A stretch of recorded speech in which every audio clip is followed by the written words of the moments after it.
Employees IAS అవ్వడానికి చెప్పే ఒక మాట ఏంటంటే టైం దొరుకుతుందా.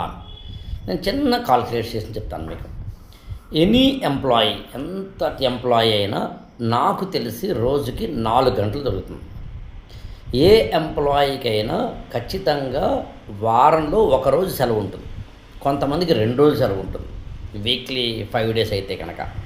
కొంతమందికి సెకండ్ సాటర్డే, ఫోర్త్ సాటర్డే 2 సెలవులు ఉంటాయి. ఒకసారి ఇలా కాల్కులేట్ చేయండి. చేస్తే నెలలో కనీసం ఒక 24 లేదా 26 రోజులు, రోజుకి 4 గంటలు దొరుకుతుంది. కౌంట్ చేసి పక్కన పెట్టండి. తర్వాత ఆదివారం కానీ శనివారం కానీ రోజుకి 10 గంటలు లేదా 8 గంటలు దొరుకుతుంది. కౌంట్ చేసి పక్కన పెట్టండి. ఇప్పుడు ఈ కౌంట్ చేసిన గంటలు ఈజ్ ఈక్వల్ టు ఒక స్టూడెంట్ రోజుకి 6 నుంచి 8 గంటలు ఏకధాటిగా చదవడంతో సమానం అవుతుంది. అంటే తాబేలు కుందేలు కథను గుర్తుంచుకోండి. తాబేలు మెల్లగా వెళ్ళి సక్సెస్ అయ్యిందని, కుందేలు బద్దకించి ఫెయిల్ అయ్యిందని అర్థం చేసుకుంటే, ఎంప్లాయీ అయిన మీకు రోజుకి దొరికిన గంటల్ని సరిగ్గా యూటిలైజ్ చేద్దాం. టైం లేదని అనద్దు, టైం యూటిలైజ్ చేసుకోవట్లేదని అందాం. అప్పుడు మీరు ఏం చేయాలి? ఒక టైం టేబుల్ వేసుకోవాలి. ఫోకస్డ్గా చదవాలి.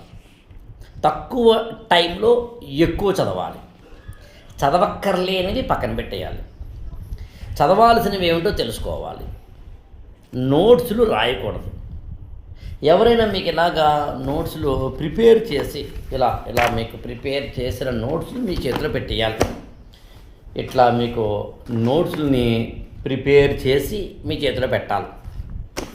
ఇలా దాదాపుగా నేను ఎన్ని మెటీరియల్స్ చూపించినా మెటీరియల్స్ మీ చేతిలో పెట్టాలి. అంటే దాదాపుగా నేను ఇన్ని రకాల ఇలా అంటే స్పైరల్ బైండింగ్ లాగా ఎన్సీఆర్టీలను చదవడం లాంటి చాదస్త పనులు చేయకూడదు.